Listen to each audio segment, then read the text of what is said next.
क्या आप अपनी प्रेजेंटेशन को लेकर अपसेट हैं, उसके बारे में स्ट्रेस्ड हैं, आपको नहीं पता कि आपने किस तरीके से प्रेजेंटेशन स्टार्ट करनी है, कैसे डिलीवर करनी है, कैसे उसे इफेक्टिव बनाना है, क्या एवीएड्स यूज करने हैं? तो डियर स्टूडेंट्स, डियर व्यूअर्स, आज की ये वीडियो आपके लिए बहुत ज्यादा इंपॉर्टेंट होने वाली है, क्योंकि आज इस वीडियो में मैं आपको कंप्लीट डिटेल बताऊंगी कि किस तरह से आपने अपनी प्रेजेंटेशन को स्टार्ट करना है, कैसे उसे डिलीवर करना है, क्या एवीएड्स यूज करने हैं। पर उससे पहले अगर आप मेरे चैनल पे न्यू हैं तो जल्दी से मेरे चैनल को सब्सक्राइब कर दें, वीडियो को लाइक कर दें और अगर पसंद आए तो शेयर करना ना भूलिएगा। सो डियर स्टूडेंट्स, जैसे कि आप जानते हैं कि प्रेजेंटेशन बहुत ही ज्यादा इंपॉर्टेंट होती है। आपके चंद मिनट जो है ना, अगर उसमें आपने अपना बेहतरीन आउटपुट दे दिया तो देखने वाले, सुनने वाले फुली इम्प्रेस हो जाएंगे। और जहां मार्क्स की बात हो, जहां मार्किंग की बात हो, वहां पर तो आपकी प्रेजेंटेशन का स्टार्ट ही ऐसा होना चाहिए कि जो एग्जामिनर है, जो ट्यूटर है, वो आपको फुल मार्क्स देने पे मजबूर हो जाए।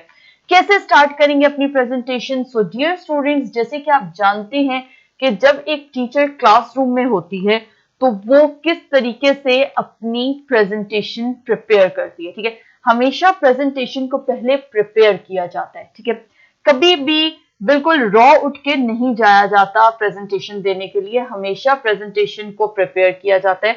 उसके लिए मुख्तलिफ चीजें यूज की जाती हैं, एवीएड्स यूज किए जाते हैं। उन एवीएड्स में आपके पावर पॉइंट प्रेजेंटेशन हो सकती है, कोई चार्ट हो सकते हैं, फ्लैश कार्ड्स हो सकते हैं, आपके स्टिकी नोट्स हो सकते हैं। ठीक है, तो आपकी जब प्रेजेंटेशन की जो टेक्निक्स है वो जब अच्छी होंगी ना, जब आपके हेल्पिंग मटेरियल्स अच्छे होंगे तो ऑटोमेटिकली आपकी प्रेजेंटेशन में जान आ जाएगी और आपका जो प्रेजेंटेशन का जो रेट है वो इंक्रीज हो जाएगा और वो बहुत इम्पेक्टिव हो जाएगा। ठीक है, बहुत इफेक्टिव हो जाएगा।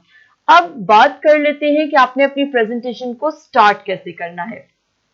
सो डियर स्टूडेंट्स, जब हम क्लास में जाते हैं तो जिस तरीके से एक नॉर्मल रूटीन में स्टार्ट लिया जाता है उसी तरह से आपने स्टार्ट लेना है। For example, you can say that welcome dear students, hope so you all are fine.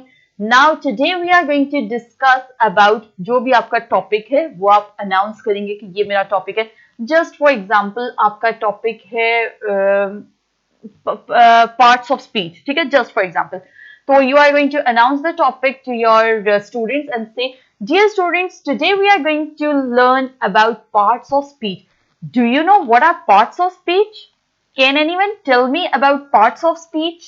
ठीक है, यानी कि आते साथ हम जब क्लास में जाते हैं ना, सबसे पहले स्टूडेंट्स को क्वेश्चन दे देते हैं ताकि वो एकदम से बिजी हो जाएं, उनके माइंड्स बिल्कुल से फौरन से अटेंटिव हो जाएं। तो इसलिए हमेशा ना किसी क्वेश्चन से स्टार्ट करते हैं। उसके बाद फिर ऑफ कोर्स आप अपनी जो अब पार्ट्स ऑफ स्पीच है उसके हवाले से आप डिस्क्रिप्शन देंगे। ठीक है, कि ये पार्ट्स ऑफ स्पीच है।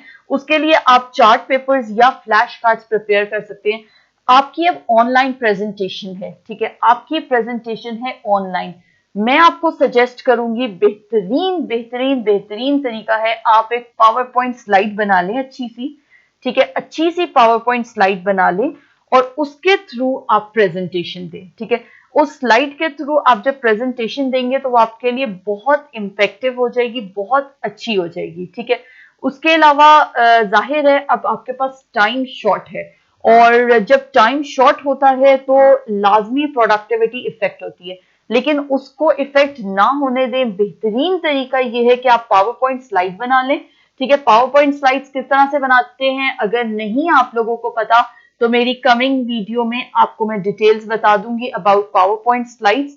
उसके थ्रू आप जान सकेंगे कि कैसे आपने पावर पॉइंट स्लाइड्स बनानी है, कम टाइम में किस तरह से आपने अपनी प्रेजेंटेशन को इफेक्टिव बनाना है। ठीक है, अच्छा, उसके बाद एक छोटी सी चीज और कि आपने जो जिस तरीके से आपने प्रेजेंटेशन प्रेजेंट करनी है ना, आपको पता होना चाहिए कि आप जो बोल रहे हैं वो करेक्ट बोल रहे हैं, यानी कि बिलीव इन योरसेल्फ। ठीक है, आप लोगों ने बिल्कुल भी डाउट में नहीं रहना, बिल्कुल भी आपने घबराना नहीं है।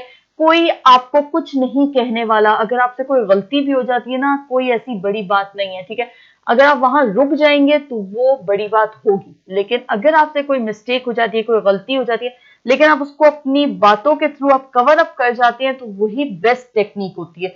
बस अपने ऊपर भरोसा रखें कि आप जो प्रेजेंटेशन देने लगे हैं, आपने उसको प्रिपेयर किया है, अच्छे से प्रिपेयर किया है, आपके पास पावर पॉइंट स्लाइड्स मौजूद हैं, उसके लिए आपने थॉरली स्टडी किया है कि क्या टॉपिक है आपका, किस तरह से आपने पढ़ाना है। तो वो तमाम डिटेल्स जब आपने अच्छे से स्टडी की है ना, उसके बाद आपको किसी किस्म की टेंशन लेने की जरूरत नहीं है। इंशाल्लाह आप लोगों की बहुत अच्छी प्रेजेंटेशन होगी। Wish you all the best of luck. और क्या एवीएट्स यूज कर लेते हैं, उसमें मैंने सबसे बेस्ट आपको बताया पावर पॉइंट प्रेजेंटेशन का यूज करें। बहुत बेहतरीन एवीएट है जो कि ग्राफिकली और विजुअली बेस्ट है। होप सो आपके लिए ये वीडियो हेल्पफुल रही होगी। Thank you for watching my channel. Stay tuned. Allah Hafiz.